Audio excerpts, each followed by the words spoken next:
Hello बच्चों, विद्या वाहिनी channel में आप सबका स्वागत। मैं संजीवनी शिंदे आज लेकर आई हूँ आपकी हिंदी पाठ्य पुस्तक सुलभ भारती से हिंदी पाठ क्रमांक 5। पाठ का नाम है खेती से आए तब्दीलियाँ और इसके लेखक है पंडित जवाहरलाल नेहरू जी। पहले हम देखेंगे परिचय। इनका जन्म 1890 इलाहाबाद में हुआ है। मृत्यु 27 मई 1964 को नई दिल्ली में हुई है। परिचय। स्वतंत्र भारत के प्रथम प्रधानमंत्री पंडित जवाहरलाल नेहरू चिंतक, वक्ता, लेखक और विचारक थे। नेहरू जी ने आधुनिक भारत के निर्माण में महत्वपूर्ण भूमिका अदा की। अपने विज्ञान और प्रौद्योगिक के विकास को प्रोत्साहित किया। उनकी कृतियाँ: एक आत्मकथा, दुनिया के इतिहास का स्थूल दर्शन, भारत की खोज, पिता के पुत्र पुत्री के नाम आदि। और गद्य संबंधी जानकारी। प्रस्तुत पत्र: यह एक पाठ है, पाठ पत्र के रूप में है। यह पत्र उन्होंने अपनी पुत्री इंदिरा को लिखा है। इस पत्र में आदिम व्यवस्था से आगे बढ़कर खेती के माध्यम से हुए मानवीय सभ्यता के क्रमिक विकास को बताया गया है। यहाँ नेहरू जी ने अमीर गरीब के मानदंड एवं बचत प्रणाली को सुंदर ढंग से अपनाया है। अब हम देखेंगे पाठ जो पंडित जवाहरलाल नेहरू ने अपनी बेटी इंदिरा गांधी को लिखा है। प्रिय बेटी इंदिरा, अपने पिछले खत में मैंने कामों के अलग अलग किए जाने का कुछ हल बतलाया था। बिल्कुल शुरू में जब आदमी सिर्फ शिकार पर गुजर बसर करता था तब काम बांटे हुए न थे। हर एक आदमी शिकार करता था और मुश्किल से खाने भर को पाता था। सबसे पहले मर्द और औरत के बीच में काम बांटना शुरू हुआ होगा। यानी जब आदि मानव लोग थे, तब जब वह कुटुंब परिवार नहीं जानते थे, समाज नहीं जानते थे, वह शिकार करते थे और खाते थे, तो तब काम बांटे गए होंगे। काम बांटना शुरू हुआ होगा मर्द और औरतों में। ऐसा पंडित जी का कहना है, नेहरू जी का कहना है। मर्द शिकार करता होगा और औरतें घर में रहकर बच्चों और पालतू जानवरों की निगरानी करती होगी। यानी तब ऐसा होगा कि शिकार के लिए घर के पुरुष लोग बाहर गए तो स्त्रियां घर में रहती थी, पालतू जानवरों को पालती थी, घर को संभालती थी, घर में छोटे बच्चे हैं उनको संभालती थी। ऐसे स्त्री और पुरुष में काम बांटा गया। जब आदमियों ने खेती करना सीखा तो बहुत सी नई नई बातें निकली। और जब पहले तो सिर्फ शिकार पर ही चलता था, फिर लोगों ने जहाँ बसे हैं, जा रहे हैं, वहाँ की जमीन कसने की शुरुआत की तो नई नई बातें निकल आई। पहली बात यह हुई कि काम कई हिस्सों में बंट गए। कुछ लोग शिकार खेलते तो कुछ लोग खेती करते, कुछ लोग हल चलाते। जो जो दिन गुजरते गए आदमियों ने नए नए पेशे सीखे और उनमें पक्के हो गए। और फिर आहिस्ता आहिस्ता काम बढ़ते गया। फिर खेती करने के लिए औजार अस्त्र शस्त्रों की ज़रूरत पड़ी, तो फिर वह निर्माण करना। ऐसे अलग अलग कामों की निर्मित होती गई और लोग उस कामों में अपने अपने कुशलता से पक्के होते गए। खेती करने का दूसरा अच्छा नतीजा यह हुआ कि गांव और कस्बे बने। और जब खेती शुरू हो गई तो उसका नतीजा यानी परिणाम यह निकला कि तब गांव और कस्बे बन गए। नहीं तो कैसे शिकार करते थे तो लोग एक जगह पर रुकते ही नहीं थे, वह इधर उधर घूमते ही रहते थे। फिर गांव बसा तो गांव में लोग उसी गांव में रहने लगे, यानी हमेशा के लिए उनकी रहने की जगह तय हो गई। खेती के पहले लोग इधर उधर घूमते फिरते थे और शिकार करते थे। उनके लिए एक जगह रहना जरूरी नहीं था। शिकार हर एक जगह मिल जाता था। इसके सिवा उन्हें गायों, बकरियों और अपने दूसरे जानवरों की वजह से इधर उधर घूमना पड़ता था, क्योंकि उनके चारे के लिए। फिर वो खेती करने लगे तो खेत में ही थोड़ा हिस्सा रखने लगे कि जिसमें अपने गाय बकरियों के लिए वह चारा निकाले।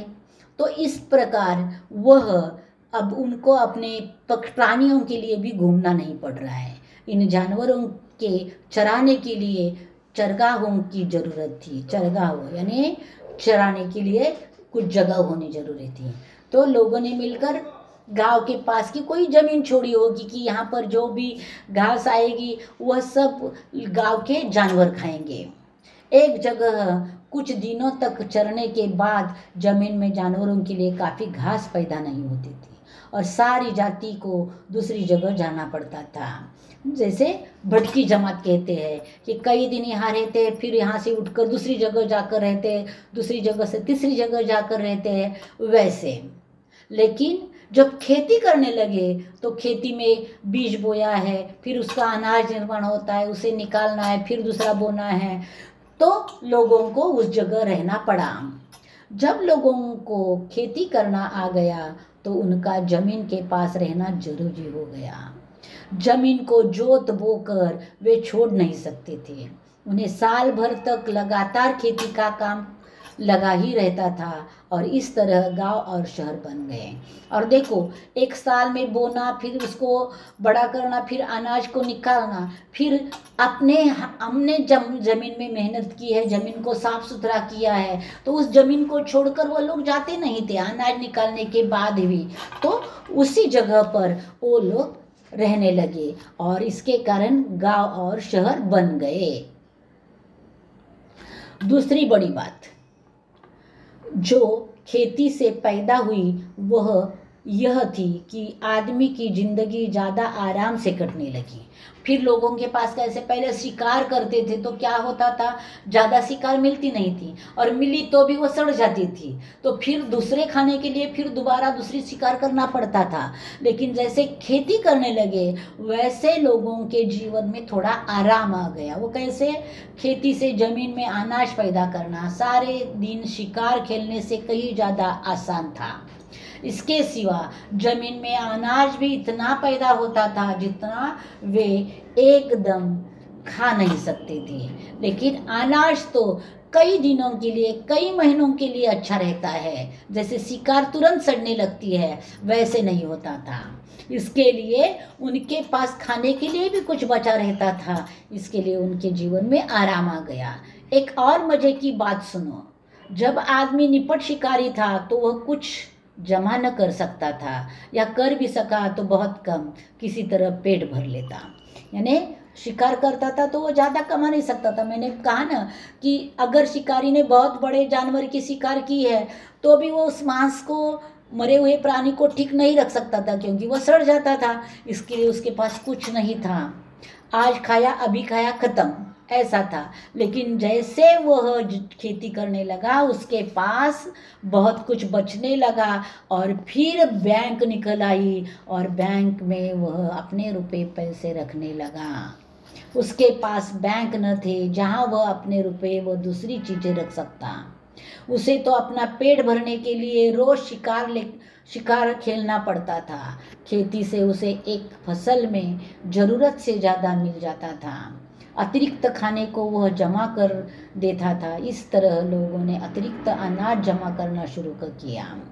यानी तो लोगों ने अतिरिक्त अनाज जमा करना शुरू किया। लोगों के पास अतिरिक्त अनाज इसलिए हो जाता था कि वह उससे कुछ ज़्यादा मेहनत करते थे जितना सिर्फ पेट भरने के लिए ज़रूरी नहीं। यानी जितना पेट भरने के लिए लगता है उससे ज़्यादा ज़मीन वह जोतते थे, बोते थे तो ज़्यादा अनाज निकलता था, तो उनका पेट भरकर भी अनाज बचने लगा। तुम्हें मालूम है कि आजकल बैंक खुले हुए हैं जहां लोग रुपए जमा करते हैं और चेक लिखकर निकाल सकते हैं। यह रुपया कहाँ से आता है?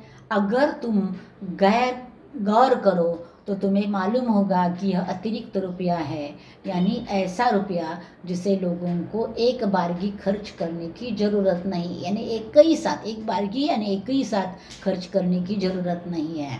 जैसे देखो, एक व्यक्ति महीना में अगर 50,000 कमाता है और उसके घर का खर्चा 30,000 है तो वह हर महीने 20,000 अलग करता रह जाएगा। वह जो अतिरिक्त रुपया है वही बैंक में रहता है और लोगों के काम आता है। और इसे बैंक में रखते हैं। वही लोग मालदार है जिनके पास बहुत सा अतिरिक्त रुपया है और जिनके पास कुछ भी नहीं है।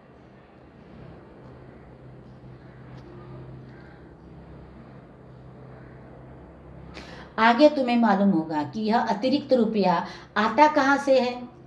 इसका सबब यह नहीं है कि आदमी दूसरे से ज़्यादा काम करता है और ज़्यादा कमाता है, बल्कि आजकल जो आदमी बिल्कुल काम नहीं करता उसके पास तो बचत होती है, और जो पसीना बहता है उसे खाली हाथ रहना पड़ता है। कितना बुरा इंतज़ाम है। बहुत से लोग समझते हैं कि इसी बुरे इंतज़ाम के कारण दुनिया में आजकल कितने गरीब आदमी हैं। और ये बात सत्य है कि जो पसीना बहाता है, एक देखिए एक कारखाना हमने लिया तो कारखाने में जो मजदूर है वो 8-8 घंटे पसीना बहाता है, लेकिन उसको मजदूरी कितनी मिलती है। और वही एक उसी कारखाने का कारखानदार या उस कारखाने का मैनेजर जो होता है वह एसी में बैठकर 2-4 फाइलें इधर उधर करता है, उसकी तनख्वाह कितनी ज़्यादा है। तो यह विरोधाभास है जो अपने समाज को विपरीत स्थिति में लेता जा रहा है। अभी शायद तुम यह बात समझ न सको, इसलिए इसमें सिर न खपाओ। यानी इंदिरा छोटी होगी इसके लिए वो कहते हैं कि ऐसी बातों में तुम अपना सिर मत लगाओ। इस वक्त तो तुम्हें इतना ही जानना पर्याप्त है कि खेती से आदमी को उससे ज़्यादा खाना मिलने लगा जितना वह खा नहीं सकता था। वह जमा कर लिया जाता था। उस जमाने में न रुपये थे न बैंक। जिनके पास बहुत सी गाय, भेड़े, ऊंट या अनाज होता था वे ही अमीर कहलाते थे। तब तो पैसे नहीं थे, इसके लिए जिसके पास ज़्यादा गाय है, ज़्यादा भेड़े है या ज़्यादा ऊंट है या ज़्यादा अनाज बचा हुआ है उसे ही जो अमीर या मालदार कहा जाता था। और यहाँ पत्र खत्म होता है, तुम्हारे पिता जवाहरलाल नेहरू। देखो तो समाज कैसे निर्माण हुआ, गांव कैसे निर्माण हुआ, शहर कैसे निर्माण हुआ, बैंक कैसे निर्माण हुआ और समाज को विपरीत स्थिति में कैसे ले गया, इसका वर्णन इस निबंध में या इस पत्र में पंडित नेहरू जी ने किया है। यहाँ पाठ पूरा होता है। अब हम देखने वाले हैं इस पाठ का स्वाध्याय या लेखन कार्य। सबसे पहले होता है शब्द वाटिका या शब्दार्थ। कस्बा, गांव से बड़े और शहर से छोटी बस्ती। चारागाह, जानवरों के चरने की जगह। यहाँ अब स्वाध्याय शुरू हुआ है। पहला है सूचना के अनुसार कृतियाँ कीजिए। प्रवाह तालिका पूर्ण करो। मनुष्य द्वारा खेती करने पर हुए लाभ। काम कई हिस्सों में बंट गया। गांव और शहर बन गए। आदमी की जिंदगी आराम से कटने लगी। फसलों में जरूरत से ज़्यादा लाभ मिलने लगा। कारण लिखो। अनाज सुरक्षित रखना आरंभ हुआ। ज़्यादा अनाज पैदा होने लगा। इसलिए मनुष्य को रोज शिकार खेलना पड़ता अपना पेट भरने के लिए। दुनिया में गरीब आदमी हैं बुरे इंतज़ाम के कारण। लोग बैंक में रुपए रखते हैं जब एक बारगी खर्च करने की जरूरत नहीं ऐसा पैसा। उचित जानकारी लिखो। काम का विभाजन इनमें हुआ, मर्द और औरत। कृति पूर्ण करो। उस जमाने में उसे अमीर कहा जाता था जिसके पास बहुत सारी गायें हैं, बहुत सारे ऊंट हैं अथवा बहुत सी भेड़ है और बहुत सारा अनाज है। भाषा बिंदु का मतलब व्याकरण का प्रश्न होता है। शब्द समूह के लिए एक शब्द लिखो। जानवरों को चराने की जगह, चारागाह। जिनके पास बहुत से अतिरिक्त रुपये हैं, मालदार। वाक्य शुद्ध करके लिखिए। बड़े दुखी लग रहे हो क्या, क्या हुआ? यहाँ चिन्ह देना है, बड़े दुखी लग रहे हो विस्मय सूचक, क्या हुआ प्रश्न चिन्ह। अरे रामू के बापू घोड़े बेचकर सो रहे हो। अरे के बाद अल्पविराम, बापू के बाद अल्पविराम और रहे हो के बाद अंत में पूर्ण विराम। तुम्हारे दाने कहाँ हैं प्रश्न चिन्ह। अब मौलिक सूचन, इस प्रकार के प्रश्न सहमत के लिए आते हैं। कृषि क्षेत्र में के नए नए प्रयोगों से होने वाले लाभ, खाद्य उत्पादन में वृद्धि यानी बढ़त, फसलों को नष्ट होने से मुक्ति, कीट मुक्त फसल से उत्पादन में बढ़ोतरी, पानी उर्वरक और कीटनाशकों का कम उपयोग जो बदले में खाद्य कीमतों को नीचे रखता है, प्राकृतिक पारिस्थितिक तंत्र का कम प्रभाव। पठनीय, बाल वीर पुरस्कार प्राप्त बच्चों की कहानियाँ पढ़ो। मैंने यहाँ 2 दी है, आप और ज़्यादा पढ़ो नेट पर जाकर। अलाइका, हिमाचल प्रदेश की अलाइका ने अपने माता पिता और दादा की जान बचाई थी। जब उनकी कार खाई में गिरने लगी तो अलाइका ने सबसे पहले होश में आकर लोगों को मदद के लिए बुलाया था। नमन, हरियाणा के नमन ने 12 फुट गहरे पानी में कूदकर एक 7 साल के बच्चे की जान बचाई थी। जय जवान जय किसान नारे पर अपने विचार। जय जवान जय किसान यह नारा भारत के प्रधानमंत्री लाल बहादुर शास्त्री जी ने लगाया है। यह नारा बहुत ही सार्थक है क्योंकि पूरे देश की नींव किसान और जवान पर निर्भर है। किसान होने के कारण पूरे भारत की जनता पेट भर खाकर अपना जीवन आराम से जीती है और सीमा पर तैनात जवान अपनी जान लगाकर सीमा की रक्षा करते हैं। इन्हीं भरोसे जनता शांति की नींद लेती है। इसलिए यह नारा एकदम सही है, जय जवान जय किसान। रेडियो दूरदर्शन पर जैविक खेती के बारे में जानकारी सुनो और सुनाओ, यह कार्य आपको करना है। उपयोजित लेखन, तंबाकू सेवन के दुष्परिणाम विषय पर लगभग 100 शब्दों में निबंध लिखो। तो मैंने इसके मुद्दे दिए हैं, इन मुद्दों के आधार पर आप निबंध को तैयार करो। लोगों का जीवन सुख दुख से भरा, दुख से घिरे लोग छुटकारा पाने के लिए कोशिश में कुसंग में पड़ना, तंबाकू सेवन से कैंसर जैसी बीमारी, घर संसार की तबाही। अब आ गया मैंने समझाऊं। देखो पाठ का पूरा कार्य मैंने समझा दिया है और बहुत अच्छे से लिखवा भी दिया है। आप इस पाठ को एक बार फिर से सुनिए, समझ लीजिए और लेखन कार्य को अपनी नोटबुक में पूरा कर दीजिए। मैंने समझा जो है वह मैं कभी नहीं देती।